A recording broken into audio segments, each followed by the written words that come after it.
तो गाइस मेरा नाम है दीपक और आप देख रहे हैं फॉर आपकी सक्सेस। गाइस ये इंडियन पॉलिटी यानी कि भारतीय राज व्यवस्था के 1000 प्लस प्रश्नों के मास्टर सीरीज का पार्ट 7 है। इसमें हमने आपके लिए मोस्ट इम्पॉर्टेंट एवं सेलेक्टेड 50 प्रश्नों को लिया है जो बहुत ही शानदार लेवल के हैं। तो आप इस वीडियो को शुरू से अंत तक देखेंगे। तो चलिए शुरू करते हैं हमारे वीडियो को। पहला प्रश्न है, बलवंत राय मेहता समिति ने किस प्रकार की पंचायती राज व्यवस्था की अनुशंसा की थी? तो देखिए इसका सही आंसर ऑप्शन बी त्रिस्तरीय। आपको बता दें कि 1957 में जो योजना आयोग है उन्होंने एक समिति का गठन किया था जिनके अध्यक्ष थे बलवंत राय मेहता। और इस समिति ने 1957 खत्म होते होते अपनी जो सिफारिश है वो सरकार को पेश कर दी थी।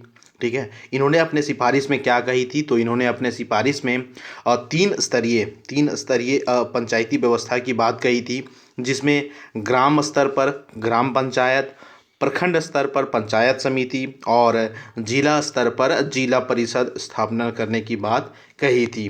तो पहला का जो करेक्ट आंसर है वो ऑप्शन बी हो जाएगा, त्रिस्तरीय। अगला प्रश्न देखते हैं। नेक्स्ट प्रश्न है हमारा, निम्नलिखित राज्यों में किस में बलवंत राय मेहता समिति की सिफारिशों के अनुसार पंचायती राज व्यवस्था सर्वप्रथम स्थापित की गई? तो इसका राइट आंसर है ऑप्शन सी, राजस्थान। आपको पता है कि राजस्थान के नागौर जिले में जो है त्रिस्तरीय जो पंचायती राज व्यवस्था को स्थापना करने की शुरुआत यहीं से हुई। 2 अक्टूबर 1959 को हुई थी। और किसके द्वारा? जवाहरलाल नेहरू के द्वारा। ये प्रश्न बार बार पूछे जाते हैं, तो आपको इस वाले प्रश्न को हर एंगल से कंप्लीट करके रखना होगा। ठीक है, चलिए अगला प्रश्न देखते हैं। अगला देखिए, भारत में पंचायती राज व्यवस्था का शिल्पीकार किसे कहा जाता है? तो भारत में पंचायती राज व्यवस्था का शिल्पीकार वही B.R. मेहता को कहा जाता है, बलवंत राय मेहता को कहा जाता है। अगला प्रश्न देखिए, प्रथम पंचायती राज व्यवस्था का उद्घाटन पंडित जवाहरलाल नेहरू द्वारा 2 अक्टूबर 1959 को किया गया था। कहाँ पर? तो ऑप्शन सी, नागौर में। पता है नागौर कहाँ पे है? तो नागौर राजस्थान में है। ठीक है, चलिए अगला प्रश्न देखिए। अगला प्रश्न है, भारत में पंचायती राज प्रणाली का शुभारंभ कब और कहाँ हुआ था? तो भारत में जो है वह पंचायती राज प्रणाली का शुभारंभ कहाँ पे हुआ था? 2 अक्टूबर 1959 को नागौर जिले में, जो कि राजस्थान में है। ठीक है, अगला प्रश्न देखिए, विकेंद्रीकरण डिसेंट्रलाइजेशन प्रणाली जो है और विकेंद्रीकरण प्रणाली की सिफारिश किसने की थी? तो जो डिसेंट्रलाइजेशन सिस्टम है उसकी जो रिकमेंडेशन है वो किसके द्वारा की गई थी? वह की गई थी बलवंत राय B.R. मेहता के द्वारा। ठीक है, 3 स्तरीय पंचायती राज व्यवस्था स्थापना करने की बात कही गई थी। नेक्स्ट प्रश्न देखिए, पंचायती राज अनुशंसा किसने की थी? तो पंचायती राज अनुशंसा किसने की थी? बलवंत राय मेहता समिति की रिपोर्ट ने की थी 1957 में। इस समिति का गठन किसके द्वारा किया गया था? आपको बताया मैंने, इस समिति का गठन योजना आयोग के द्वारा किया गया था। ठीक है, नेक्स्ट प्रश्न देखिए, भारत में महिलाओं के लिए स्थान आरक्षित हैं, तो जो इंडिया है, इंडिया में जो विमेंस को रिजर्वेशन दिया गया है किस जगह पे दिया गया है? तो वो देखिए इसका राइट आंसर ऑप्शन ए, पंचायती राज संस्थाओं में। ठीक है, महिलाओं को जो है वो पंचायती राज संस्थाओं में रिजर्वेशन दिया गया है। कितना प्रतिशत रिजर्वेशन दिया गया है ये आगे हम आने वाले क्वेश्चन में देखेंगे। नेक्स्ट प्रश्न देखिए, संविधान के अंतर्गत पंचायतों में अब महिलाओं के 1/3 कितना 1/3 प्रतिनिधित्व की गारंटी कौन सा अनुच्छेद करता है? तो इसका राइट आंसर ऑप्शन बी, 243 घ। ठीक है, 243 घ के अकॉर्डिंग पंचायतों में महिलाओं को 1/3 लगभग 33% के आसपास उनको रिप्रेजेंटेशन, उनको प्रतिनिधित्व देने की बात कही गई है। तो इम्पॉर्टेंट है, वेरी इंपॉर्टेंट है, मार्क करेंगे एक क्वेश्चन को।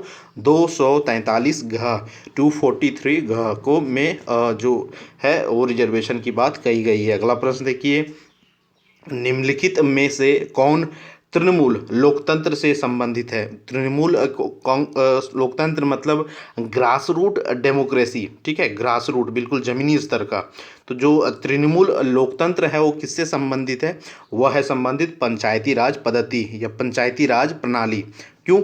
आपको पता है ये एकदम हर एक आम नागरिक की जन भागीदारी को ये सुनिश्चित करता है, ग्राम सभा तक के भागीदारी को यह सुनिश्चित करता है क्या? पंचायती राज सिस्टम। तो इसलिए इसे ग्रास रूट डेमोक्रेसी यानी कि तृणमूल लोकतंत्र भी कहा गया है। अगला प्रश्न देखिए फ्रेंड्स, पंचायती राज व्यवस्था अपनाई गई थी।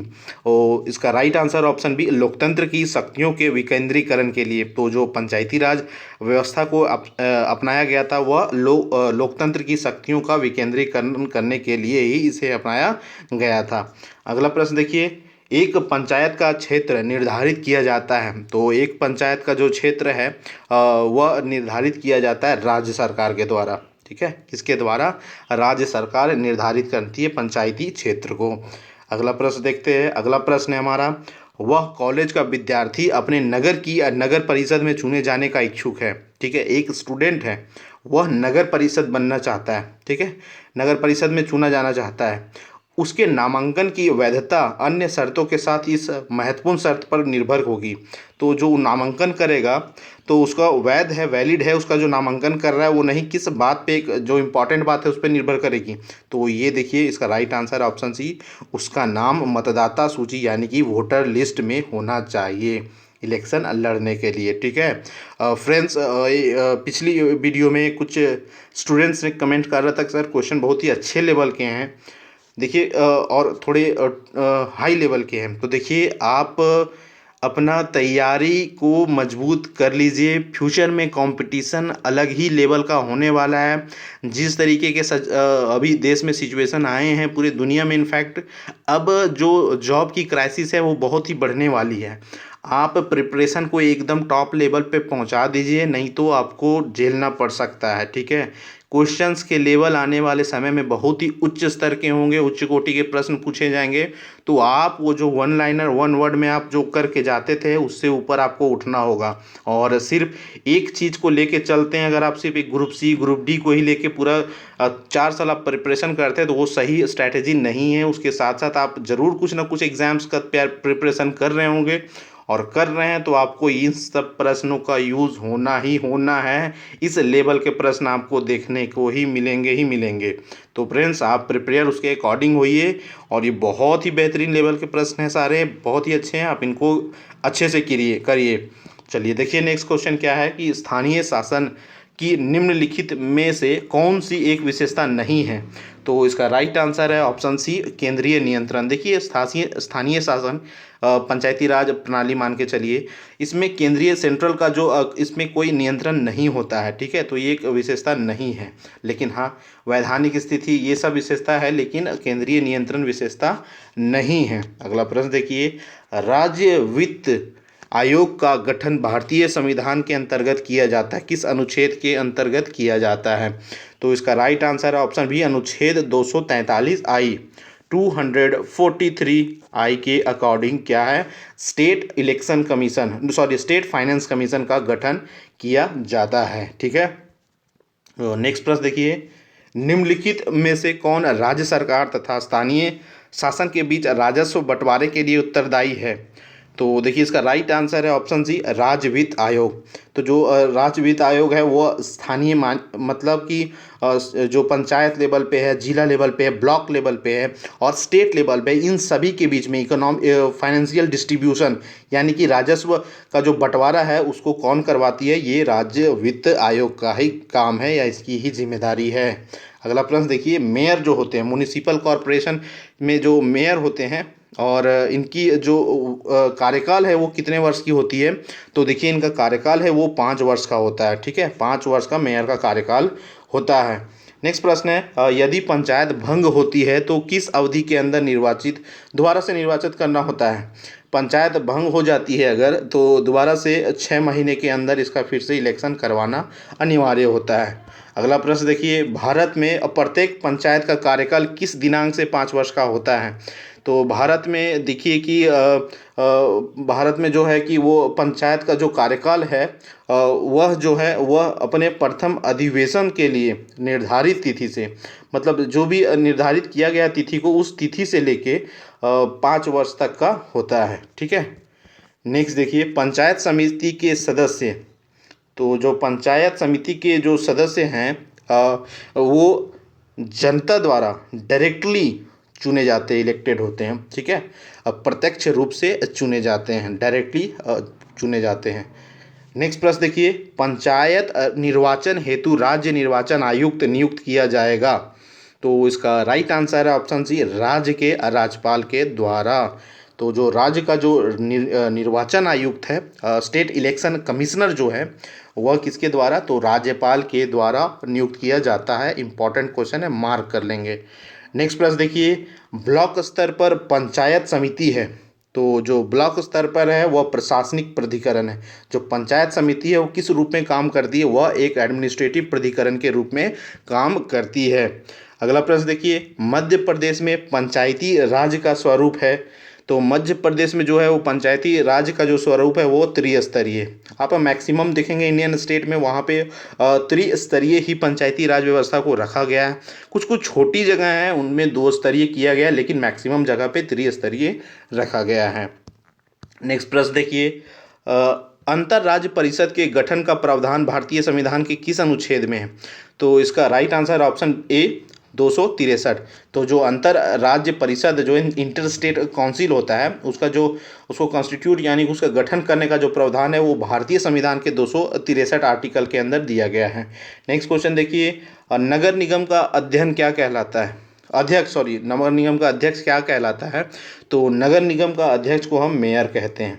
ठीक है, मेयर कहते हैं। नेक्स्ट क्वेश्चन, संघ सूची के विषयों पर कानून निर्माण का शक्ति किसमें निहित है, तो संघ सूची है जो है उनके विषयों पर कानून निर्माण की जो शक्ति है वह संसद के में निहित है। किसमें निहित है, वह संसद में निहित है। ठीक है, अगले प्रश्न की ओर बढ़ते हैं। अगला प्रश्न है हमारा, शिक्षा भारतीय संविधान की 7वीं अनुसूची के अंतर्गत कहाँ स्थापित है, तो जो शिक्षा है वह भारतीय संविधान के समवर्ती सूची में इसको दिया गया है। ठीक है, 7वीं सूची में आपको पता है इसमें शक्ति का विभाजन किया गया, केंद्र और राज्य के बीच में 3 लिस्ट बनाया गया है। एक स्टेट लिस्ट यानी कि राज्य सूची, दूसरा लिस्ट सेंट्रल लिस्ट यानी कि केंद्र सूची, और एक समवर्ती सूची यानी कि कॉन्करेंट लिस्ट।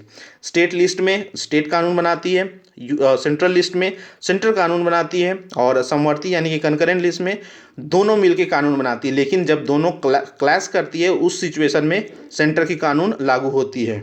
और एक और लिस्ट होती है रेसिजुअल पावर जिसको कहते हैं, विशिष्ट, उसमें पावर बनाने का, उसमें कानून बनाने का हक किसको, उसमें कानून बनाने का हक केंद्र को होता है। ये भी आप याद रखेंगे इन पॉइंट्स को भी। तो यहाँ सवाल जो पूछ रहा है वो कि भारतीय संविधान की 7वीं अनुसूची के अंतर्गत कहाँ स्थापित है शिक्षा, तो शिक्षा को भारतीय संविधान में समवर्ती सूची में रखा गया है और ये 7वीं अनुसूची में इसका जिक्र है। ठीक है, अगला प्रश्न देखिए, अनुच्छेद 248 संबंधित है, तो अनुच्छेद 248 जो है वह अवशिष्ट विषयों से संबंधित है। रेसिजुअल जो सब्जेक्ट है जो मेंशन नहीं किया गया है, ठीक है, जो मेंशन क्लियरली नहीं किया गया ना स्टेट में, ना सेंटर में, ना ही कंकरेंट लिस्ट में, तीनों लिस्ट में जिसका मेंशन नहीं किया, जिक्र नहीं है, वैसे शक्तियों को अवशिष्ट शक्ति कहते हैं या अवशिष्ट विषय कहते हैं, और इसका जिक्र जो है 248 अनुच्छेद में दिया गया है। नेक्स्ट क्वेश्चन देखिए, सरकारिया आयोग का, सरकारिया होगा ये, सरकारिया आयोग का गठन किस वर्ष किया गया, तो सरकारिया आयोग का गठन 1983 में किया गया था। कब किया गया था, 1983 में। नेक्स्ट क्वेश्चन है, डैश, यहाँ डैश है, डैश की सूची के विषयों पर केंद्रीय विधानमंडल एवं राज्य विधानमंडल दोनों के द्वारा कानून बनाया जा सकता है, तो किस सूची पर, मतलब केंद्र की सूची, राज्य की सूची, समवर्ती सूची, या उनमें से कोई नहीं, तो कौन सी सूची पर केंद्रीय विधानमंडल एवं राज्य विधानमंडल दोनों कानून बना सकते हैं, तो वो है समवर्ती, कनकरेंट लिस्ट। कनकरेंट लिस्ट में दोनों को कानून बनाने का हक दिया गया है। अगला प्रश्न देखिए, मध्य प्रदेश में पहली बार राज्य निर्वाचन आयोग का गठन कब हुआ था, तो मध्य प्रदेश में पहली बार राज्य निर्वाचन आयोग का गठन 1994 में हुआ था। ठीक है, ये अच्छा क्वेश्चन है, याद रखेंगे। तो मध्य प्रदेश में पहली बार राज्य निर्वाचन आयोग का गठन 1994 में हुआ था। शाह आयोग, ठीक है, शाह आयोग राजकीय विकेंद्रीकरण आयोग के नाम से भी जाना जाता है। का अध्यक्ष कौन था, तो देखिए ये राजकीय विकेंद्रीकरण आयोग था जो शाह आयोग के नाम से ही फेमस है। उसका जो अध्यक्ष था वो थे CF हाबहाउस। ठीक है, CF Hobhouse, option C correct. Panchayat दिवस कब मनाया जाता है, ठीक है, पंचायत दिवस कब मनाया जाता है, तो इसका राइट आंसर है ऑप्शन बी 24 अप्रैल। तो यहाँ पे आपके लिए सवाल है, इस बार जो पंचायत दिवस मनाया गया है, जो हाल का पंचायत दिवस है, उसका थीम क्या था। ठीक है क्वेश्चन, और इस बार की जो पंचायत दिवस 24 अप्रैल को मनाई गई थी उसकी थीम क्या थी? कमेंट बॉक्स खुला है, धड़ाधड़ उसका आंसर आप करिए। चलिए नेक्स्ट क्वेश्चन देखिए। पंचायतों का चुनाव कौन कराता है? तो पंचायतों का चुनाव जो है वो ना राज्य निर्वाचन आयोग यानी कि स्टेट इलेक्शन कमीशन करवाता है। नेक्स्ट क्वेश्चन, पंचायतों को संवैधानिक दर्जा देने का प्रथम प्रयास किस प्रधानमंत्री ने किया था? तो पंचायतों को संवैधानिक दर्जा देने का प्रयास जो है वो राजीव गांधी ने सर्वप्रथम किया था। बहुत अच्छा क्वेश्चन है, बहुत अच्छा क्वेश्चन है, याद रखेंगे। राजीव गांधी ने सर्वप्रथम प्रयास किया था क्या? पंचायतों को संवैधानिक दर्जा देने का, लेकिन ये फेल हो गया था। ये फेल्ड प्रयास था, सक्सेसफुल नहीं हो पाया था। नेक्स्ट क्वेश्चन देखिए। केंद्र एवं राज्यों के बीच वित्तीय विवादों के निपटारे हेतु मुख्य एजेंसी है। तो अभी मैंने आपको ऊपर बताया था कि जो केंद्र और राज्य के बीच में जो वित्तीय संबंधित जो कुछ भी विवाद होता है उसका निपटारा कौन करता है? तो उसका निपटारा वित्त आयोग, फाइनेंस कमीशन करता है। अगला प्रश्न देखिए। वित्त आयोग का गठन किया जाता है प्रत्येक कितने वर्ष में? तो प्रत्येक 5वें वर्ष जो है वह वित्त आयोग का गठन किया जाता है। अगला प्रश्न है, निम्नलिखित में से कौन सा एक संवैधानिक संस्था है? तो निम्नलिखित में से जो है वह वित्त आयोग, ठीक है। संवैधानिक संस्था कौन है? तो वित्त आयोग जो है वह संवैधानिक संस्था है। इसका जिक्र अनुच्छेद 280 में किया गया है। अनुच्छेद 280, भारतीय संविधान के अनुच्छेद 280 में वित्त आयोग का जिक्र किया गया है, जो कि एक संवैधानिक संस्था है। अगला प्रश्न देखिए। वित्त आयोग एवं योजना आयोग के परस्पर विलय का प्रस्ताव किसने दिया था? किसने कहा था वित्त आयोग और योजना आयोग को मिला देना चाहिए एक ही में? तो इसका राइट आंसर है एम.वी. माथुर, ठीक है। एम.वी. माथुर ने ही कहा था वित्त आयोग और योजना आयोग को मिला दिया जाए। ये क्वेश्चन मध्य प्रदेश के परीक्षा में पीसीएस में पूछा गया है। अगला प्रश्न देखिए। निम्नलिखित में से कौन एक संवैधानिक निकाय नहीं है? तो इसका राइट आंसर है ऑप्शन डी, योजना आयोग, ठीक है। योजना आयोग जो है वह संवैधानिक निकाय नहीं है। बाकी संघ लोक सेवा आयोग, राज्य लोक सेवा आयोग, वित्त आयोग सभी संवैधानिक इकाई है, ठीक है, कॉन्स्टिट्यूशनल बॉडी है। नेक्स्ट क्वेश्चन देखिए। इनमें से कौन सी नीति आयोग से संबंधित है? तो आपको पता है प्रधानमंत्री नीति आयोग के हेड होते हैं, ठीक है। तो नीति आयोग से संबंधित कौन है? तो वो प्रधानमंत्री हैं, ठीक है। अगला प्रश्न, अच्छा, नीति आयोग के वर्तमान में सीईओ कौन है? आप उसका आंसर हमें कमेंट बॉक्स में फटाफट दीजिए। तो चलिए नेक्स्ट क्वेश्चन है। भारत में लोकपाल व लोकायुक्त की स्थापना का सुझाव दिया था। तो भारत में लोकपाल और लोकायुक्त की स्थापना का सुझाव किसने दिया था? तो प्रशासनिक सुधार आयोग के द्वारा यह सुझाव दिया गया था, ठीक है। प्रशासनिक सुधार आयोग, option B is correct answer. संसद में पहला लोकपाल विधेयक कब रखा गया था? तो संसद में जो है वो पहला लोकपाल विधेयक 1968 में रखा गया था। कब रखा गया था? 1968 में। फ्रेंड्स, ये बहुत ही अच्छे लेवल के क्वेश्चंस हैं और आप प्रिपेयर रहिए। आने वाले समय में वन लाइनर, वन वर्ड और सीधा क्वेश्चन पूछने नहीं जा रही है कमीशन कोई भी। एग्ज़ाम और कंपटीशन बहुत अलग होने वाला है। प्राइवेट सेक्टर में जॉब घट रही है, लोग गवर्नमेंट जॉब की ओर आ रहे हैं, तो कंपटीशन आपका बढ़ेगा। इसलिए आप प्रिपेयर्ड रहें, बिल्कुल लो लेवल अपना बना के ना रखें, आपको फ्यूचर में दिक्कत होगा, बार बार कह रहा हूँ। चलिए अगला क्वेश्चन देखिए। निम्नलिखित में से किस राज्य में सर्वप्रथम लोकायुक्त कार्यालय की स्थापना हुई थी? लोकायुक्त कार्यालय की स्थापना सर्वप्रथम किस राज्य में हुई थी? Very important question. तो इसका जो राइट आंसर है वो है ऑप्शन ए, महाराष्ट्र, ठीक है। अब सवाल आपका है, जो प्रथम लोकायुक्त थे वो कौन थे? चलिए फटाफट आंसर कमेंट बॉक्स में दे डालिए, ठीक है। जो महाराष्ट्र में जो मैंने बता दिया आपको प्रथम लोकायुक्त की स्थापना हुई थी इनके कार्यालय की। तो इसमें जो मेन थे इनके जो लोकायुक्त, वो कौन थे लोकायुक्त? नाम उनका आप कमेंट बॉक्स में बताइए। अगला प्रश्न है, 2011 में लोकायुक्त विधेयक पारित करने वाला प्रथम भारतीय राज्य कौन था? तो इसका राइट आंसर ऑप्शन जी, उत्तराखंड। उत्तराखंड में पहला जो सबसे पहले इन्होंने ही लोकायुक्त विधेयक जो है उन्होंने पारित कराया था। अगला प्रश्न है, निम्न में से किस एक की प्रस्तुति अन्य तीनों से भिन्न है? ठीक है। तो कॉन्स्टिट्यूशनल बॉडी, ठीक है, सॉरी कॉन्स्टिट्यूशनल बॉडी, लेकिन राज्य मानवाधिकार आयोग यह कॉन्स्टिट्यूशनल बॉडी नहीं है। तो option C is right answer. Next question, राज्य में कौन संवैधानिक प्राधिकरण है?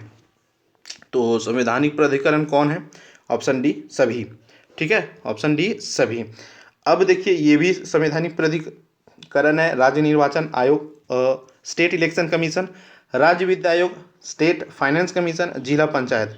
ठीक है, अब आप बताइए तो राज्य निर्वाचन आयोग, तो अभी मुख्य निर्वाचन आयोग कौन है अभी?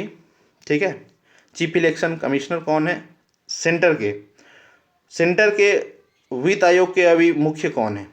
ठीक है, तो ये दोनों का आंसर आप हमें कमेंट बॉक्स में दीजिए। तो चलिए नेक्स्ट क्वेश्चन देखिए, केंद्रीय सूचना आयुक्त का कार्यकाल होता है, तो केंद्रीय सूचना आयुक्त का कार्यकाल जो है वह होता है 5 वर्ष या 65 वर्ष की आयु तक। ठीक है, ऑप्शन डी करेक्ट। आप इसका भी आप आंसर हमें कीजिए कि केंद्रीय सूचना आयुक्त वर्तमान में कौन है? केंद्रीय सूचना आयुक्त वर्तमान में कौन है? अगला प्रश्न जो है कि मंडल आयोग रिपोर्ट किस वर्ष प्रस्तुत की गई? तो मंडल आयोग रिपोर्ट जो है वह 1980 में, कब? तो 1980 में इस रिपोर्ट को प्रस्तुत किया गया। अगला प्रश्न जो है, राज्य लोक सेवा आयोग के सदस्यों की नियुक्ति किसके द्वारा की जाती है?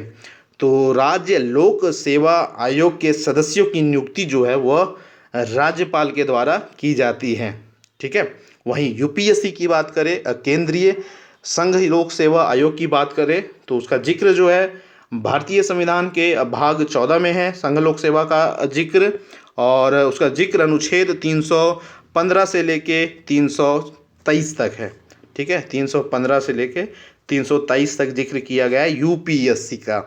ठीक है, तो फ्रेंड्स ये थे हमारे मास्टर सीरीज के 1000 प्रश्नों में पार्ट 7। इसमें 50 प्रश्न, शानदार 50 प्रश्नों को हमने किया।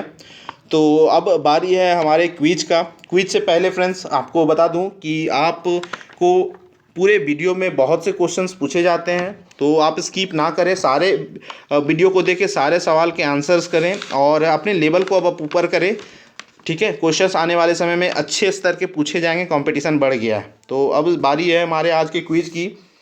आज का क्वेश्चन है हमारा कि राज्य लोक सेवा आयोग का जो प्रावधान है, ठीक है, जो राज्य लोक सेवा आयोग का जो प्रावधान है वह, फिर से क्वेश्चन, वह किस अधिनियम के द्वारा लिया गया है? यानी कि किस अधिनियम से लिया गया है? ऑप्शन आपका ए है भारत सरकार अधिनियम।